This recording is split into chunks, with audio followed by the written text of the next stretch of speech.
Playerunknowns Battlegrounds. Is it worth a buy? Let's read the words, the words, the words. If you can believe them, because they are from the developer. Playerunknowns Battlegrounds is the last man standing shooter being developed with community feedback. Players must fight to locate weapons and supplies in a massive 8 by 8 kilometers island to be the lone survivor. This is Battle Royale, and if you're a streamer, we'll lick your ass so much you won't be able to walk for a month. So what is Playerunknowns Battlegrounds? Well, it's a battle royale game where I think there's 100 people start off on a plane, and the plane flies over the map diagonally or whatever, and at some point you have to jump out that plane and you skydive to the ground. Your chute gets pulled as you near the ground, and then you land and have to equip yourself with weapons and camo gear and armor and backpacks and bandages and first aid kits. There's all kinds of weapons ranging from machetes, knives, right through to machine guns. There's shotguns, pistols, sniper rifles. There's different scopes for them. There's different stocks for them. There's silencers. There's all kinds of mods for your weapons as well. And the map's huge. It's 8 times 8 kilometers. And there's lots of places on that map to go to. There's prisons, there's schools, there's housing estates, there's towns, there's little tiny villages. There's also vehicles scattered around the place in the form of motorcycles, jeeps, lorries, all kinds of stuff. And if you die in this game, you're out. And you can either play it solo against everybody, or you can play duo where there's 2 of yous against other teams of 2, or squad, which is 4 teams of 4 all over the map. And the idea is there's a force field, this blue dome force field, that will start and encroach the map to make the map smaller. If you're like, well, it doesn't make the map smaller, it just makes the playing area smaller, because anybody outside of the force field will take damage over time, and the smaller the force field gets, the more damage you'll take. And when you look on the map, you'll see a white circle. That is representing where the force field's going to be at the end of the turn. And it gives you a few minutes. It'll say in 5 minutes, this is going to be where you need to be, inside that white circle. If you're outside that white circle, you're in trouble. Like I said, you're going to take damage. So you have to constantly be on the lookout to see where you are on the map and get the hell out of there. Now this gives a huge advantage to players that's already in the circle, and that's why this game is based on luck a lot of the time, because it's all totally random where this circle is, and it's all totally random where the gear is. So you know, it's luck that you get good weapons. You need a good sniper rifle and you need a good assault rifle pretty much. And it's luck whether you find that. It's luck whether you find the bullets. It's luck whether you find the first aid kits or the bandages. Or it's luck whether you find the backpacks and the helmets and the armor. And it's luck whether you or not you're in the white circle. So the whole thing is a giant luck fest. The only time that luck doesn't play a part is when you know where the enemy is, they know where you are, none of you have to move, and you're pretty much evenly kitted out, and that situation doesn't happen too often. But a lot of games are luck these days. That doesn't mean it's shit. It's still great fun, and I'm really enjoying playing it. I have to say that. It's a fun game to play. It's dead exciting. It's so exciting in a squad when there's a few years and you first land and there's another squad just landed next to you, and it's the first one to grab a gun and kill the other players. I mean, if you can't get a gun, fists will do. I've killed people before just running in and fisting them. Punching them, I meant to say. And you know, I had one guy, he had a pistol, he was trying to load it, because every gun you pick up needs loading, and I was just punching him, and I managed to kill him before he got the bullets into the actual gun. So it is fun, it is exciting, and you know, you spend a lot of the time tooling up, and that's where the first problem with this game comes. You can easily, and we did this, spend a lot of time running around the map, getting tooled up, not really having any fights, and then you get all the gear that you want, you've got the gun you want, you've got everything you want, and you're running towards the white circle, and on the way to the white circle, you die. And all that you've done was for nothing. You never even fired a shot in 20 minutes. It's like going on a date, a first date with somebody, and they absolutely look stunningly nice, you know, you're charming them all night, you're buying the drinks, you've took them for a meal, and then you eventually get back to their place, and as you get the knickers off, there's a fucking cock and balls in there, and it's like, ugh! And then they look at you and they go, ugh. That's a bad analogy, to be honest, but that's how I sometimes, no, I didn't feel like that at all. I forget I even said that. But it is good. It is a good. It is if this sounds like your kind of game, then you're gonna love this because it is done pretty well. There are bugs in this game. There's a lot of bugs in this game, to be honest with you. I couldn't even deploy my shoot earlier today when I was trying to get some footage for this review. And last night, the worst one, I was playing duo with Owl, and none of the buildings loaded in for him. He couldn't even find his way into a building. I had to show him where the door was. He had a right shit time playing.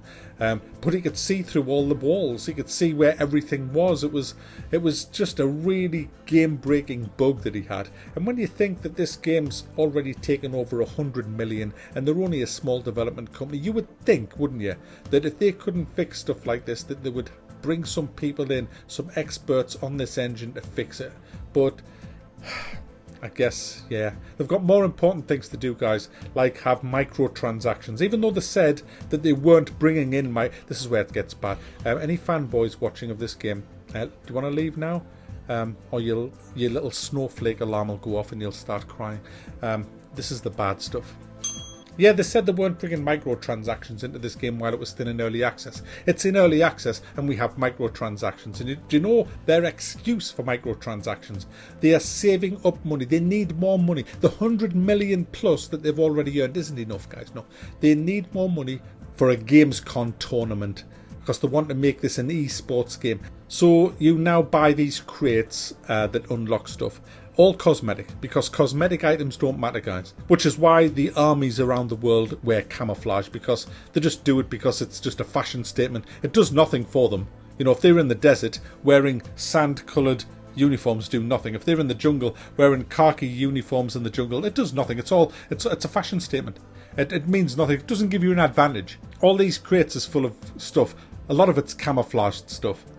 I don't have any. I'm running around in a fucking grey t-shirt and grey trousers because that's all you get in this game if you haven't had the crates. You get crates by playing the game, and there's 2 sets of crates that are free, but they're stopping the free crates apparently. That's what I've read.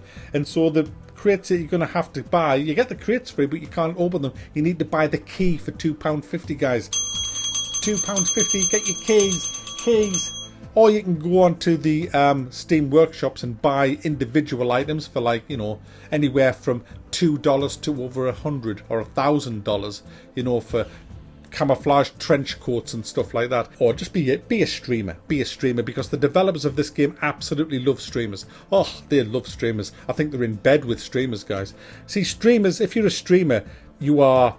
If you were a streamer. I'm a streamer, but you know, I'm not going to sign up to be their kind of streamer, because their kind of streamers are snowflakes. They are little fucking Careberry snowflakes, guys. Because what goes on in this game, and this is true, this is absolutely true, what goes on in this game is, if you're a streamer, you get to create your own type of custom map. Other people can't do it. You little scrubby little you're not going to be able to create custom games. No. Just the streamers. We love streamers because streamers get us money. Streamers get us money because streamers pretend the game's way better than it is, and they tell all their little stream zombies to go and buy it. So we love streamers. I can tell you how much we love streamers. You dare fucking shoot a streamer and we'll ban you from the fucking game. Oh yeah. The amount of people that's been banned for shooting streamers, because the streamers are all snowflakes. Oh no, I can't kill. The nasty man over there sniped me and called me a motherfucker. He did. Will you do something about that? I don't like being called a motherfucker. He pipped the horn of his Jeep as he called me a motherfucker. He's obviously been in my stream, seen where I was, and has killed me. Please do something about this horrible man. Don't worry, we will do something about it because we want your money. We love your money. Oh, we smell your money. We want your money. Your money is good. You know what we do with your money? We get your money and we cover it with honey. We cover it with molasses and we stick it all over our bodies. And then we sniff each other. Oh yeah. If you kill a streamer and that streamer reports you, you have a very high chance of being banned. That's right.